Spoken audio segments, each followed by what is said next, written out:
तीर्थंकर किसे कहते हैं?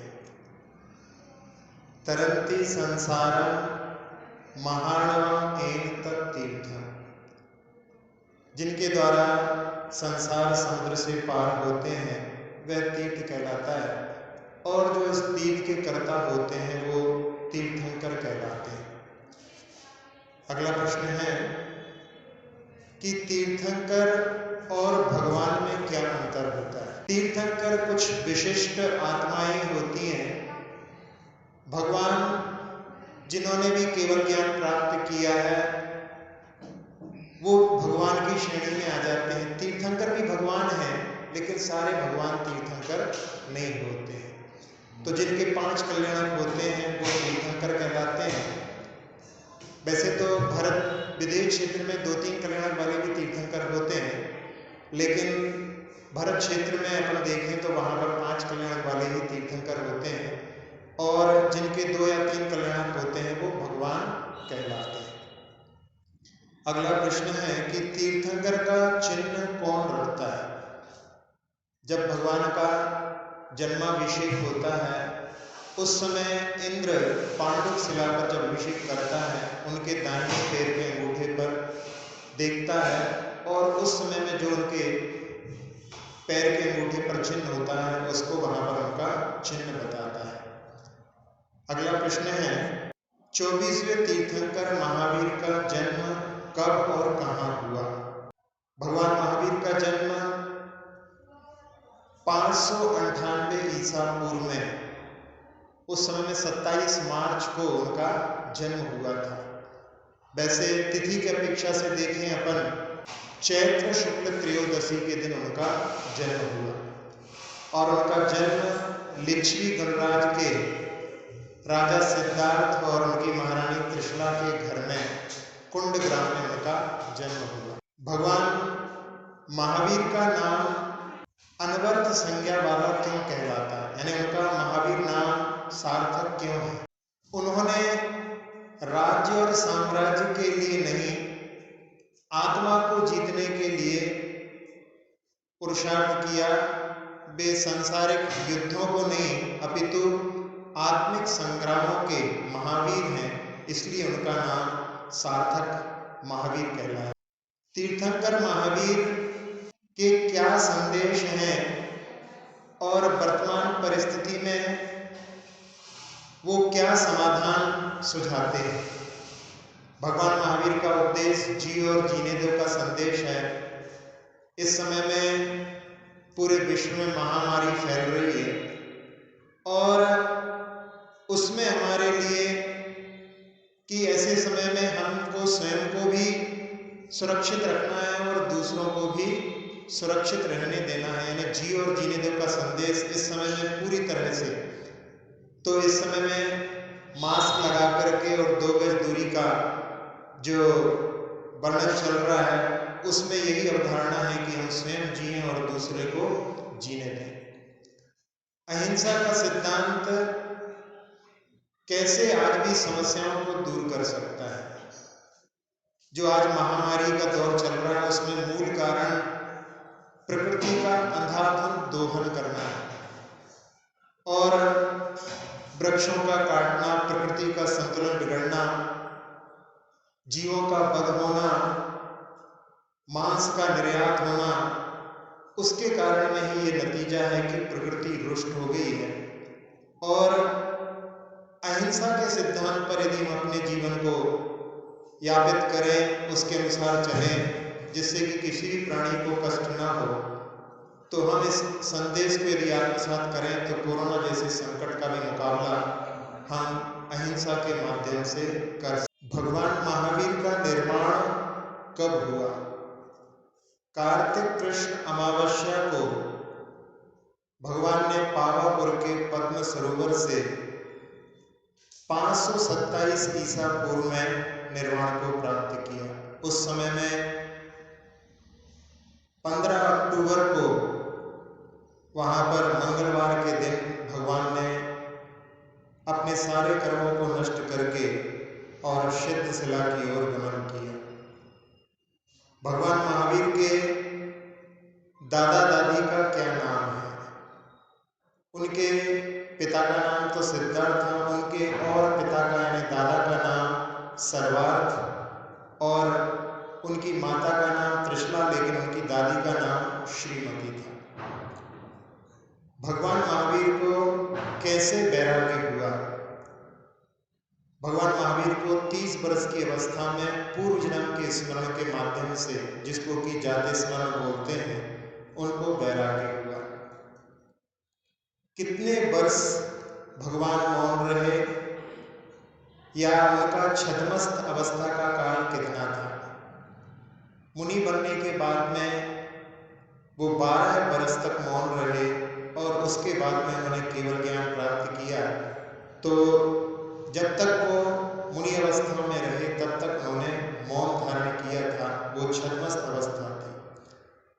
समूह शरण में कितने मुनि, आरिका, श्राविका, श्रावक थे?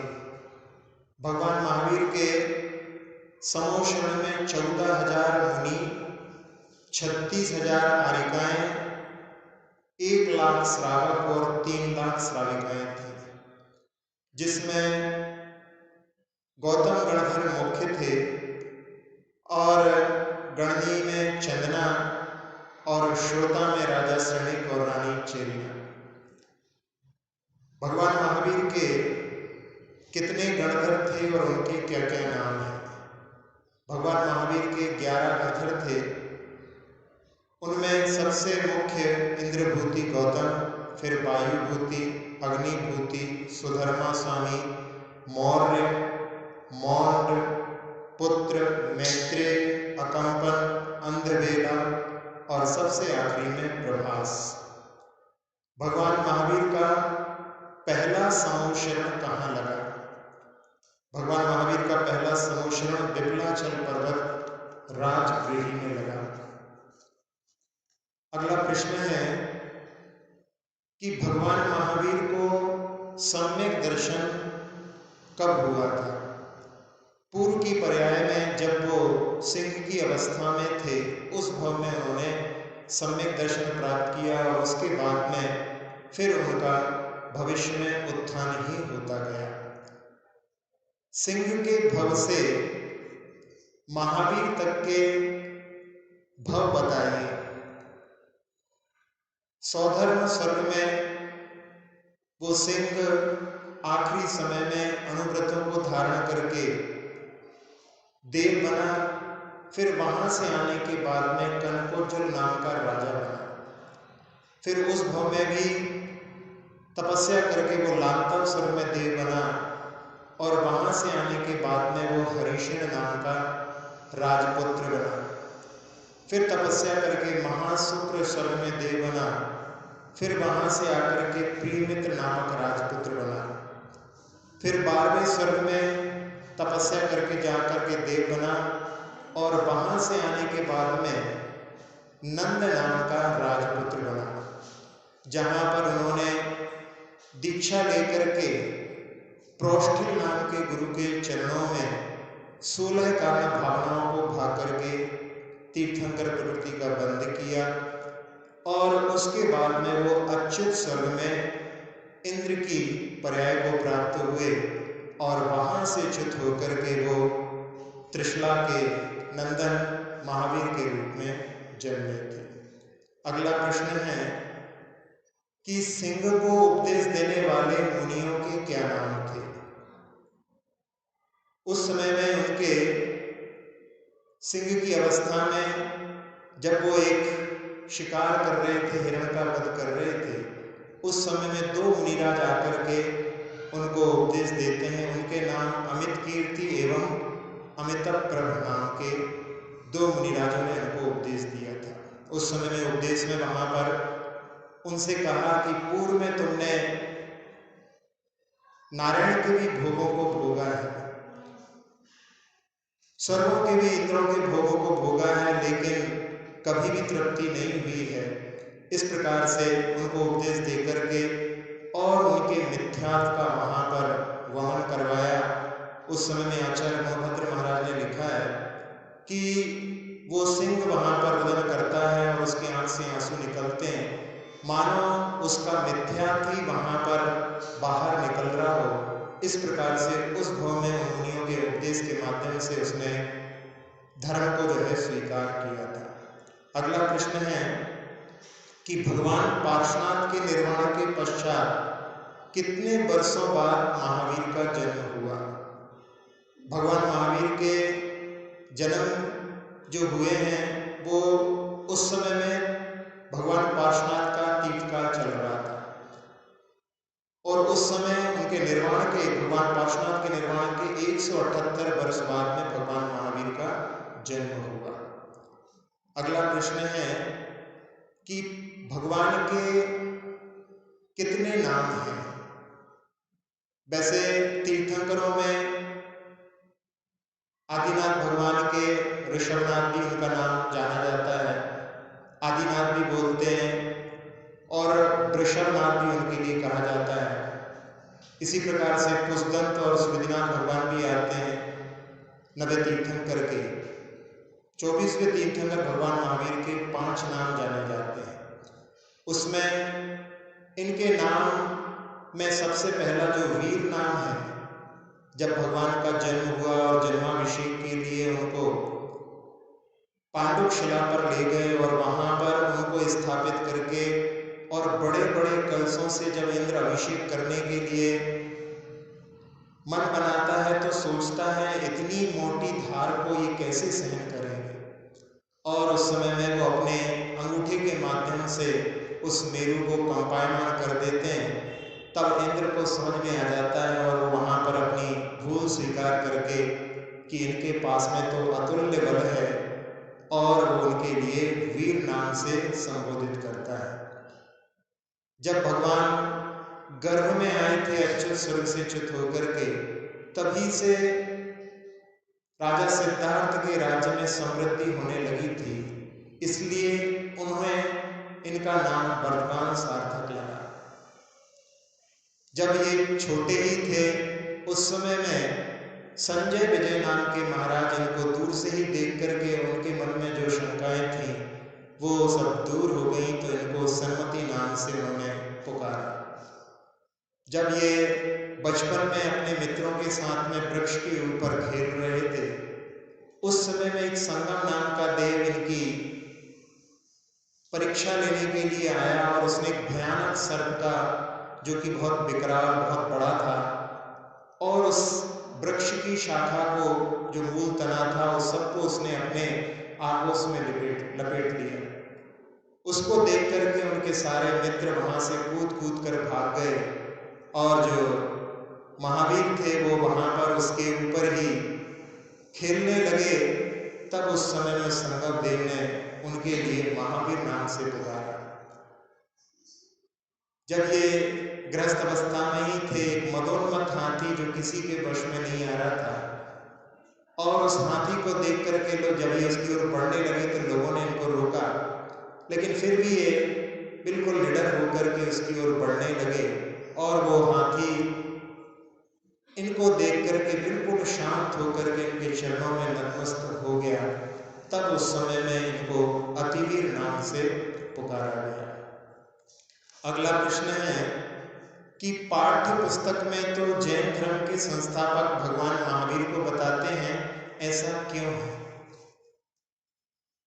वैसे देखा जाए तो साहित्य, शिलालेख, पुरातत्व आदि को दृष्टि में रख करके जो बड़े बड़े विद्वान हुए हैं उन्होंने जैन धर्म के संस्थापक को महावीर न बता करके महावीर के पहले भी ये धर्म विद्यमान था ऐसा उन्होंने कहा, जिसमें डॉक्टर राधाकृष्णन ने भी इसी बात की पुष्टि की है कि जैन धर्म भगवान महावीर से नहीं पहले से चला आ रहा है।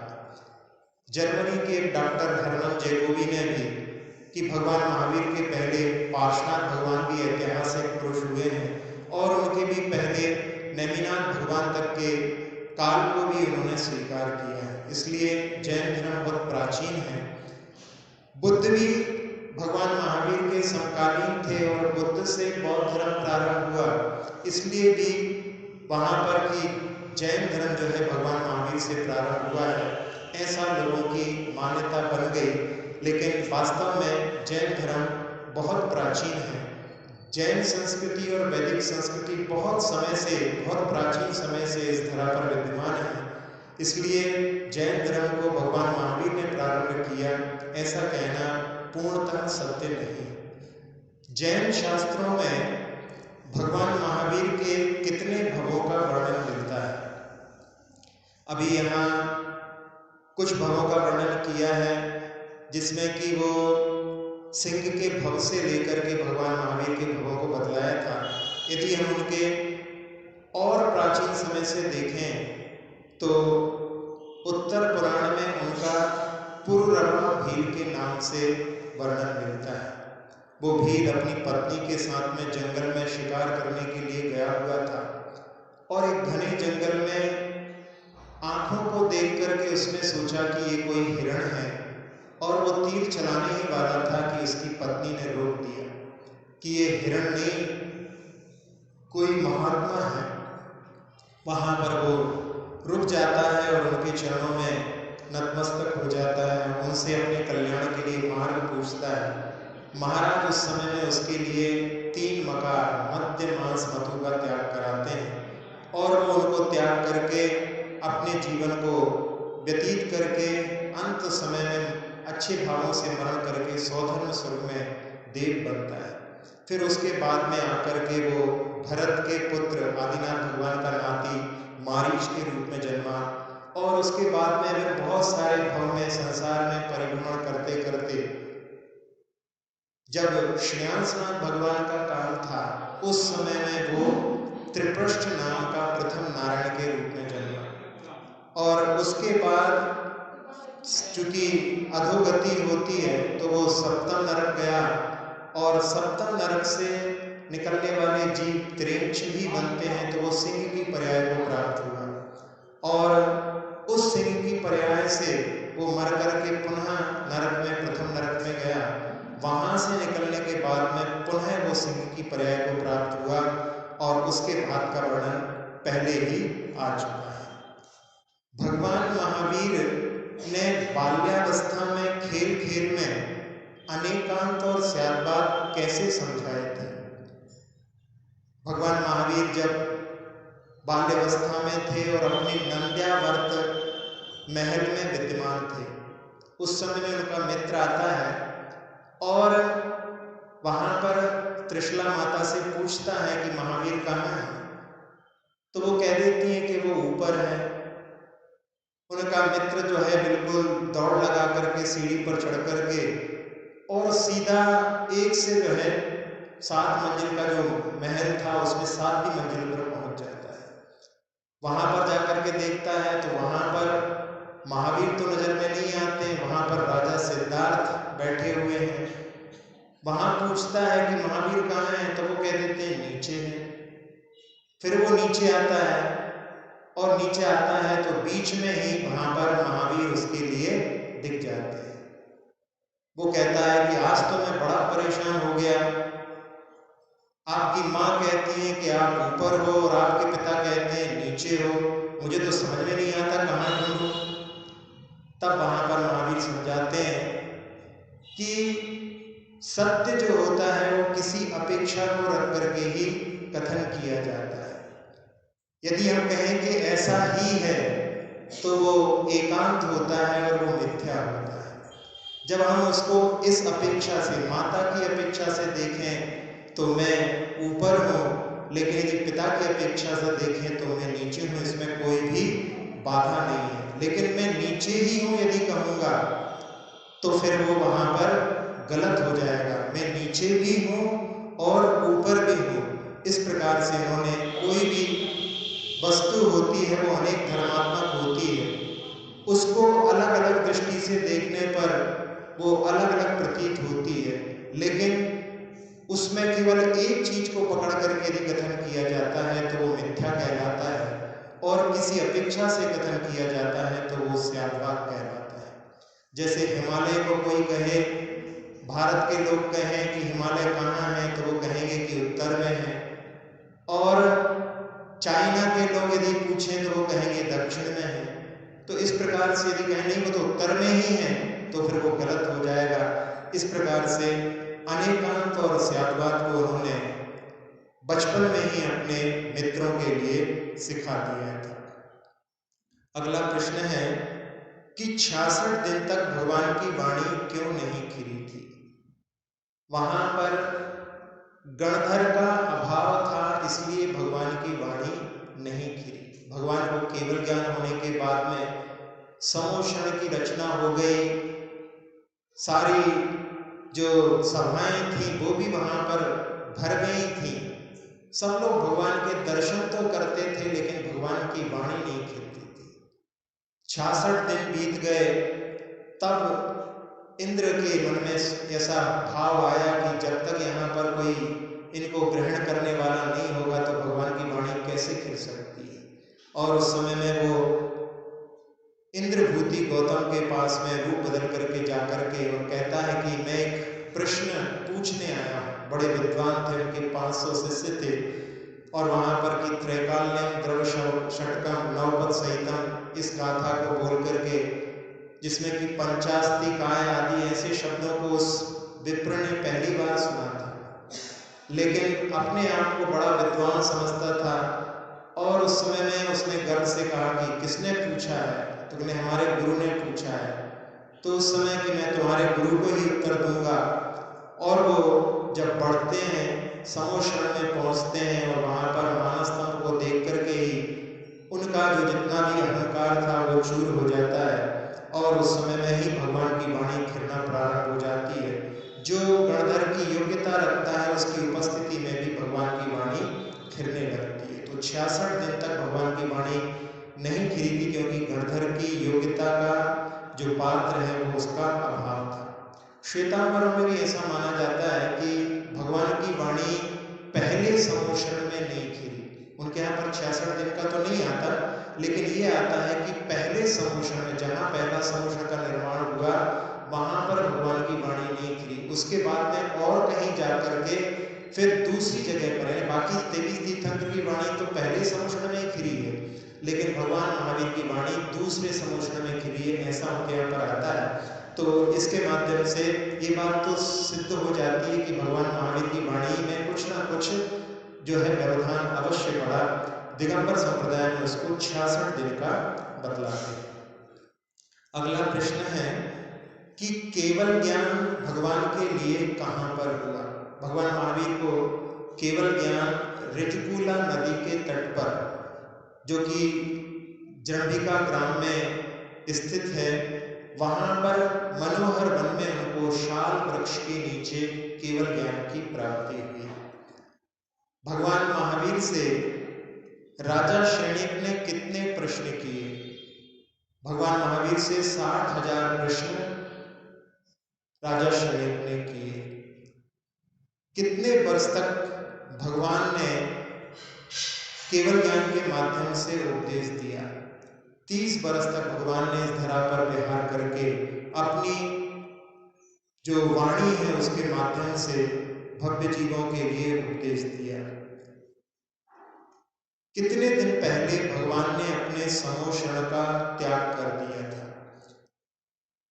योग निरोध के लिए भगवान ने 2 दिन पहले समोषण का त्याग कर दिया था। भगवान को निर्वाण दिवाली के दिन हुआ है, उसके 2 दिन पहले, यानी जिसको कि लोग धनतेरस कहते हैं, वो उस दिन भगवान ने समोषण को त्याग दिया था।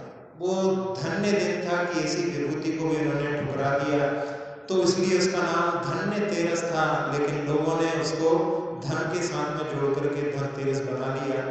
ये भगवान महावीर के लिए 2 दिन का है, बाकी सारे तीर्थंकरों के लिए 1 महीने का पहले ही उन्होंने समोषण का त्याग कर दिया था।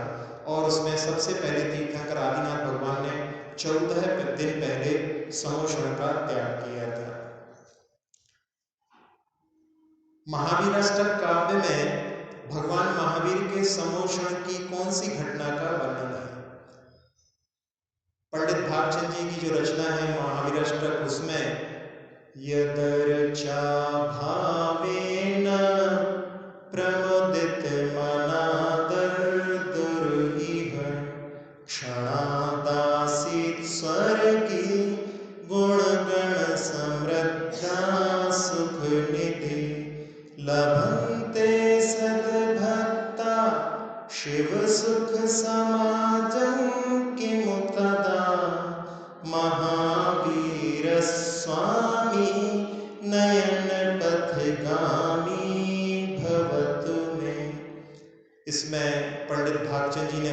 किया है कि वो मेंढक अर्चा के भाव से, जो बड़े प्रसन्न भावों से क्षण भर में मर करके और स्वर्ग में देव हो गया। तो ये घटना जब राजा शनिक भगवान महावीर के समोषण की ओर जा रहे थे तो उनके हाथी से ही उस मेंढक का, जो कि अपने मुख में एक पाखड़ी लेकर के भगवान की आराधना के लिए जा रहा था, और जब तक राजा शनिक वहां पर पहुंचते हैं तब तक उस मेंढक ने मर करके वहां पर देव पर्याय को प्राप्त करके और अवधि ज्ञान के माध्यम से जान लिया था कि मैं भगवान की आराधना करने जाते हुए मरण को प्राप्त हुआ हूँ। तो वहां पर वो दिव्य द्रव्य लेकर के और भगवान के समोषण में पहुंचता है। उस समय में उस जो देव रहता है उसके जो मुकुट रहता है उसमें मेंढक के चिन्ह को देख करके वो गणधर स्वामी से प्रश्न करते हैं। तब उस समय में इस घटना का वहां पर वर्णन करते हैं कि वो तुम्हारे ही हाथी के द्वारा मरण को प्राप्त हुआ है। वो यहाँ पर इस दिव्य पर्याय को प्राप्त करके भगवान की आराधना करने आ गया है। अगला प्रश्न है कि भगवान महावीर ने चंदना के संकट को कैसे दूर किया। ये घटना जब चंदना का अपहरण हो जाता है और उसके बाद में कई संकटों से गुजरने के बाद वो जमुना के किनारे पहुंचती है और उस समय एक वृद्धा उसके लिए, जो हाथ में माला लेकर के जा रही थी, और उससे पूछती है कि तुम कहाँ जा रही हो। तो वो कहती है कि मुझे कोई जिनालय का रास्ता दिखा दो, तो चलो मैं चलती हूँ। तो वो कहती है कि आप तो जमुना में स्नान करने जा रही हो। तो कहती है कि ऐसे स्नान से ज्यादा पुण्य किसी को रास्ता दिखाने में मिलता है, और उसको साथ में ले जा करके एक हवेली में प्रवेश करा करके और आगे जब बढ़ती है और वहां की ध्वनि को सुन करके कि ये तो अच्छी जगह मालूम नहीं होती, तो वो वहां से लौटना चाहती है, लेकिन तब तक जो जिस द्वार से उसने प्रवेश किया था वो बंद हो चुका था। फिर बाद में उसके लिए जहां पर लोगों को बेचा जाता है, से रूप की हाट में ले जाकर के उसकी बोली लगना प्रारंभ हो जाती है। 1000, 2000, 3000, और उस समय में वृषभदत्त सेठ अपनी बग्घी में वहां से निकलते रहते हैं और उसको देख करके, उसके वस्त्रों को देख करके उनके मन में दो प्रकार के भाव, उसको देख करके उनमें वात्सल्य का भाव उत्पन्न होता है, और वस्त्रों को देख करके कि ये तो इतने महंगे वस्त्र पहने हुए हैं कि 1 लाख की तो इसकी ओढ़नी होगी। तो वहां पर वो 4000 दिनार की बोली लगा देते हैं। और उस समय में वो जो बेचने वाली वहां पर जो वेश्या रहती है वो कहती है कि लगता है आपकी नजर कमजोर हो गई है, इतने में तो आपको 4 मिल जाती। तो उस समय में वृषभदत्त सेठ कह देते हैं कि तुमने इसके वस्त्रों को नहीं देखा, इसके वस्त्र 1 लाख के। जैसे ही वो दृष्टि डालती है और उस समय में वो कहती है कि नहीं, मुझे ये सौदा मंजूर नहीं है, तो उस समय में वृषभदत्त सेठ कहते हैं कि ये पैसे और इसको भी तुम अपने पास में रखो, जिसका सम्मान यहाँ के राजा भी करते हैं। यदि उनके सामने तुमने अपना हक शाम तक सिद्ध नहीं किया तो तुम्हारी सारी संपत्ति रात-रात हो जाएगी। फिर वहां पर वो घबरा करके चंदना को उनकी गाड़ी में ले जा करके बिठा देती है, और उस समय में उसको लेकर के आगे बढ़ते हैं। उसकी आंख में आंसू हैं तो वो बोलते हैं कि बेटी रुदन मत करो। तो वो सोचती है कि एक उस वृद्धा ने भी बेटी बोल करके हमको इस नरक में डाल दिया था, और ये भी बेटी बोल रहे हैं। तब उस समय में वो फिर भी उसकी आंखों से आंसू आते रहते हैं। तो वो कहते हैं कि वैसे मैं आज श्रवण महावीर के दर्शन करने जा रहा था, लेकिन आज जो है तुमको देख करके यहाँ रुक गया। तो वो कहती है कि चलिए ना श्रवण महावीर के दर्शन करने। तो उस समय कहते हैं कि नहीं, अब समय बहुत हो गया है, और क्या भरोसा कि श्रवण महावीर स्वयं इस नगरी में पधार जाए। और फिर बाद में अपने घर में ले जाते हैं तो उनकी पत्नी को उनके ऊपर संदेह होने लगता है, और एक दिन उनके पैर धुलाते हुए उसके बाल बिखर के आगे आ जाते हैं। तो सेठ जी उन बालों को हटाते हैं और उस दृश्य को देख करके उनके उसके मन में और जो है शंकाएं बढ़ जाती हैं, और उस समय उन्होंने उनको बाल आदि कटवा करके और बेड़ी के साथ में अपने कटघरे में डाल दिया, और उसी दिन वहाँ पर श्रवण महावीर का आगमन होता है, और उनके चरण जब वहाँ पर पड़ते हैं तो सारे बंधन टूट जाते हैं।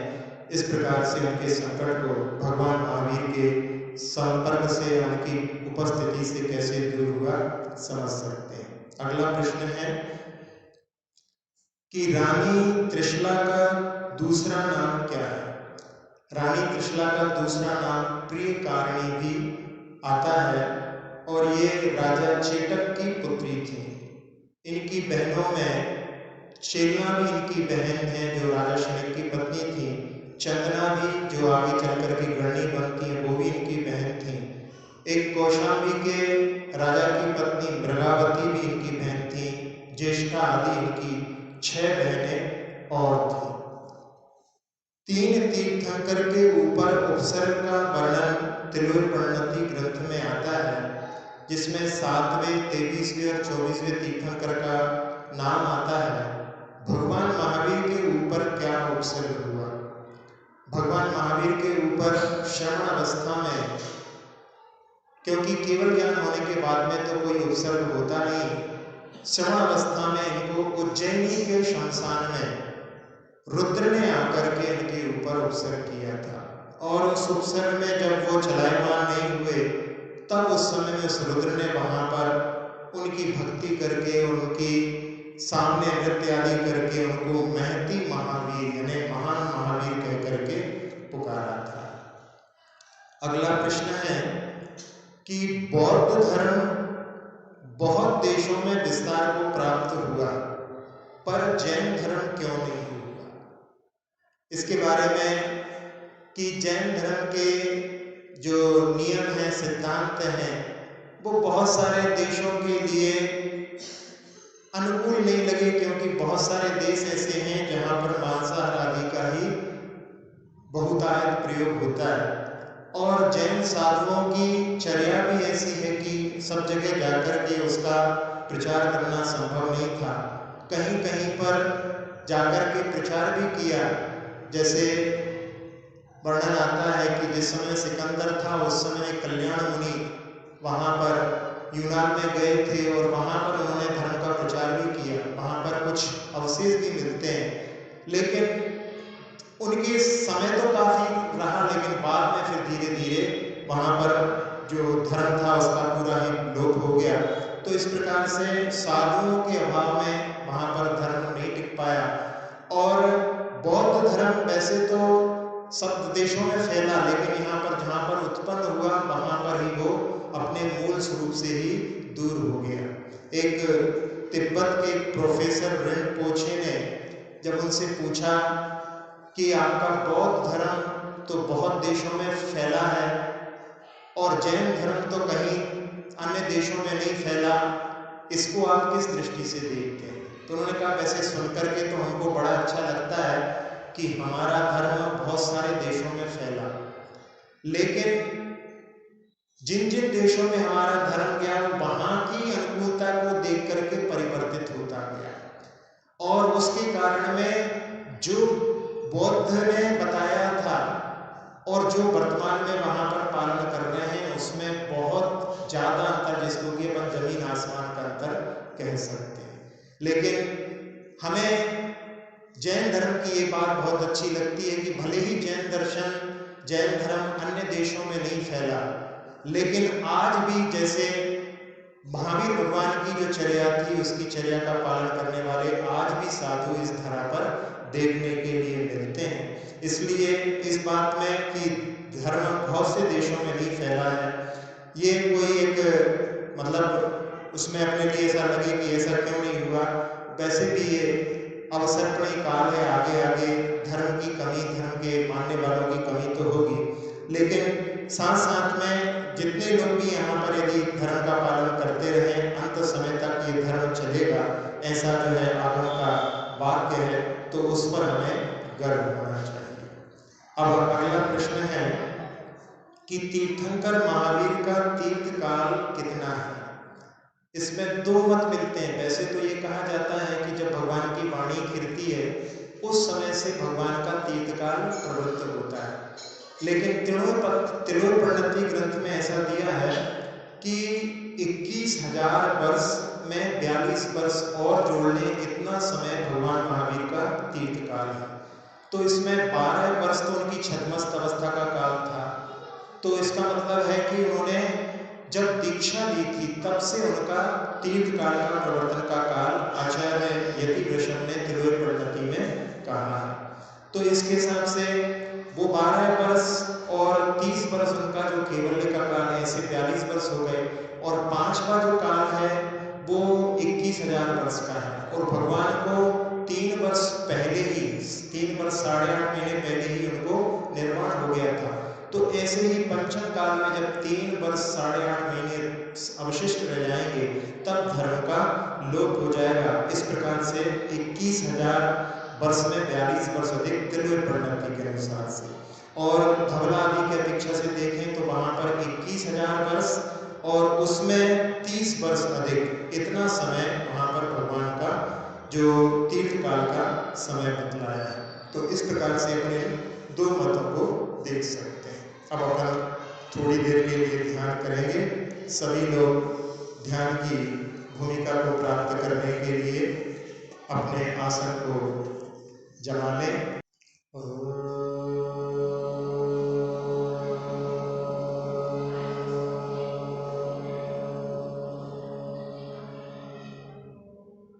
प्रणव मंत्र के माध्यम से मन पूरी तरह से शांत हो चुका है। अपने मन रूपी पंछी को उड़ान देते हुए पहुंचते हैं उस समय में जब भगवान का समूह शरण विंध्याचल पर्वत पर आया था और 6 ऋतुओं के फल फूल फलने पर बागवान उनको लेकर के राजा श्रेणिक के पास पहुंच गया। बड़े हर्षित होकर के बताता है। सुन करके राजा श्रेणिक उस दिशा में 7 कदम बढ़ करके परोक्ष में भगवान को नमस्कार करते हैं और कहते हैं कि पूरे नगर को मुनादी के माध्यम से सूचना दी जाए कि हम भगवान की आराधना करने सब लोग चलेंगे। सारे के सारे लोग गाजे बाजे के साथ में भगवान महावीर के समूह शरण की ओर बढ़ने लगते हैं। पूरे नगर में ही उत्साह छाया हुआ था।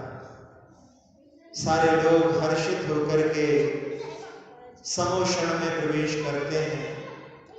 कुछ लोग वहां पर नाट्यशाला में संगीत में ही मग्न हो जाते हैं और जिनको भगवान में रुचि है वो बढ़ते बढ़ते श्री मंडप भूमि में पहुंच जाते हैं, जहां 8 प्रातिहार्यों से युक्त भगवान महावीर स्वामी सामने दिखाई दे रहे हैं। 12 सभाएं सजी हुई हैं जिनमें चारों मार्गों की अपेक्षा से 3-3 कोठों के बीच में रास्ते हैं,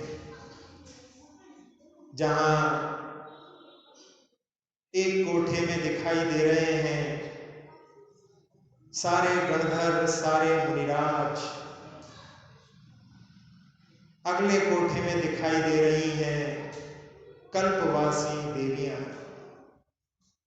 उसके बाद में अगले कोठे में आगे आगे बैठी हुई हैं सारी आरिका माताएं, पीछे बैठी हुई हैं सारी नारियां। फिर रास्ता आ गया। फिर अगले कोठे में ज्योतिष देवों की देवियां, असंख्यात देवियां उस कोठे में बिना किसी बाधा के विद्यमान है। उसके बाद में अगले कोठे में व्यंतर देवों की देवियां, ये भी असंख्यात वहां पर एकटक होकर के भगवान को हाथ जोड़ करके निहार रही हैं। अगले कोठे में भवनवासी देवों की देवियां। फिर आ जाता है रास्ता।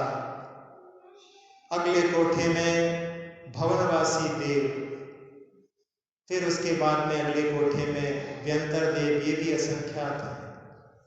उसके बाद में ज्योतिष देव, ये व्यंतरों से भी ज़्यादा असंख्यात वहाँ पर भगवान को एक टक निहार रहे हैं। इसके बाद में फिर रास्ता आ जाता है और कल्पवासी देव, फिर उसके बाद में राजा शनिक के साथ में पूरे श्रावक वहाँ पर बैठे हुए हैं। और सबसे आखिरी कोठे में सारे त्रियंश, संगी पंचेंद्री त्रियंश वहाँ पर एक साथ में जात बैर वाले भी बैठे हुए हैं। सिंह भी है और हिरण भी है, नेवला भी है और सर्प भी है। बस केवल यहाँ पर कमी है तो केवल जलचर जीवों की, क्योंकि उनके लिए आने के लिए कोई रास्ता नहीं। ऐसी 12 सभाओं के बीच में 8 प्रातिहारों से युक्त भगवान विराजमान है। अभी भगवान की वाणी नहीं खिल रही है, जो चारों संध्या काल में 6-6 घड़ी तक 2-2 घंटे 24 मिनट तक 2 घंटे 24 मिनट तक 4 बार खिलती है। राजा श्रेणिक ने भगवान की अच्छे अच्छे द्रव्यों के माध्यम से आराधना करने के बाद सोचा कि अभी समय है भगवान की वाणी को खिलने में, चलो मुनिराज के कोठे में जाकर के उनकी मैं वंदना कर लूं। बड़े उत्साह के साथ में जाकर के एक एक मुनिराज की वंदना 3-3 परिक्रमा दे करके, चरणों में 3-3 बार झुक करके राजा शनिक कर रहे हैं। करते करते करते 2/3 मुनिराजों की वंदना पूर्ण हुई और राजा शनिक के मन में आया कि बाकी के मुनिराजों की वंदना फिर कभी कर लूंगा, और आकर के अपने कोठे में अपने स्थान पर बैठ गया। बगल के कोठे में जहां पर कल्पवासी देव बैठे हुए हैं, उनकी वार्ता उसके कानों में पड़ने लगी। अरे राजा शनिक देखो, 2/3 मुनिराजों की बड़ी अच्छे से वंदना करके आया है। इतने भक्ति भावों से वंदना इसने की कि इसने अपने नरकायु, जो कि 7वें नरक की बांधी थी, उसको आकर्षित करके इसने पहले नरक की 84,000 वर्ष की आयु को कर लिया है। और यदि ऐसा होता कि आयु में संक्रमण संभव होता और 1/3 मुनिराजों की और वंदना कर लेता, जिसमें कि यशोधर महाराज भी बैठे हुए हैं, जिनके गले में इसने सर्प डाला था। यदि आयु में संक्रमण संभव होता तो इसकी आज आयु भी परिवर्तित हो जाती, वैसे आयु में संक्रमण नहीं होता। सुन करके राजा शनिक खड़े हो गए और सोचा कि मैं 1/3 मुनिराजों की वंदना और अभी कर लेता हूं। खड़े हुए कि वहां से हंसी की आवाज आई। राजा शनिक चौंक गए, ये क्यों हंस रहे हैं? दूसरा देव पूछता है क्यों हंस रहे हो, तो वो कहता है कि राजा शनिक भक्ति नहीं जानता। अरे जिसने 60,000 प्रश्न भगवान से किए हैं, वो भगवान की भक्ति कैसे नहीं जानता? अरे यही तो मैं कह रहा हूं, पहले जब इसने 2/3 मुनिराजों की वंदना की थी तो इसके मन में कोई अपेक्षा नहीं थी, लेकिन अब ये सोच रहा है कि मैं 1/3 मुनिराजों की और वंदना कर लूं, यदि मेरी आयु में परिवर्तन हो जाए तो बहुत अच्छा। अब ये वंदना करने नहीं जा रहा है, अब ये कुछ सौदा करने जा रहा है। अब ये अपेक्षा लेकर के सकाम भक्ति से भगवान की वंदना करने जा रहा है। सुन करके राजा शनिक अपने स्थान पर बैठ जाते हैं और मन में सोचते हैं कि आज अभी भगवान की वाणी भले नहीं खिली, लेकिन इन देवों के माध्यम से हमें भक्ति का मार्ग पता पड़ गया कि भगवान की भक्ति निष्काम होनी चाहिए, कोई अपेक्षा लेकर के भगवान की भक्ति नहीं होना चाहिए। जहां भगवान 8 प्रातिहार्यों से युक्त विराजमान है, उसमें भगवान के पीछे अशोक वृक्ष, सिंहासन के ऊपर भगवान विराजमान है, उदयाचल के समान दिख रहे हैं। जहां अशोक वृक्ष में बादलों के पास सूर्य की जैसी छटा है, 3 छत्र 3 लोक के नाथ का प्रतीक है। पूरे समोशरण में पुष्पों की वर्षा हो रही है।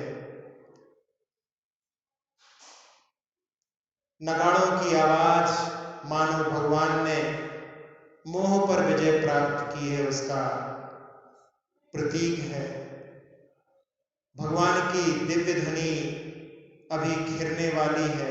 भगवान का आभा मंडल, भगवान के दोनों ओर चवर ढोरे जा रहे हैं। मानो ऐसे लगते हैं कि मेरू के दोनों तटों पर चंद्रमा की, चांदनी की धारें बह रही हैं। भगवान के आभा मंडल ने पूरी सभा को व्याप्त कर रखा है। वो ब्रह्मरंध्र के माध्यम से अपने मस्तक में प्रवेश करके नेत्रों को, नासिका को, मुख को, कर्ण को, कंठ को, फेफड़ों को, हृदय को, छोटी आंख, बड़ी आंख, किडनी, लीवर आदि सभी अंतरंग अवयवों को, मेरुदंड, पीठ, कमर, कंधे, हाथ, जंघाएं, घुटने, पिंडलियां, टखने, एड़ियां, तलवे, अंगूठे सहित सभी उंगलियों को अपने आगोश में लेकर के पूरे शरीर को, पूरे शरीर की त्वचा को, एक एक प्रदेश को निर्विकार, निरामय, निरोगी बना चुके हैं। जैसा लाभ भगवान की आभा का हमने प्राप्त किया, सारे लोग को प्राप्त हो। अपने दोनों हाथों से उस आभा को जो ऊपर से बरस रही है पूरे लोक में फैलते हुए देखें और भावना, सुखी रहे सब जीव जगत के, कोई कभी ना घबरावे। सुखी रहे सब जीव जगत के, कोई कभी ना घबरावे। सुखी रहे सब जीव जगत के, कोई कभी ना घबरावे। पूरे लोक में शांति का वातावरण। भगवान महावीर को निहारते हुए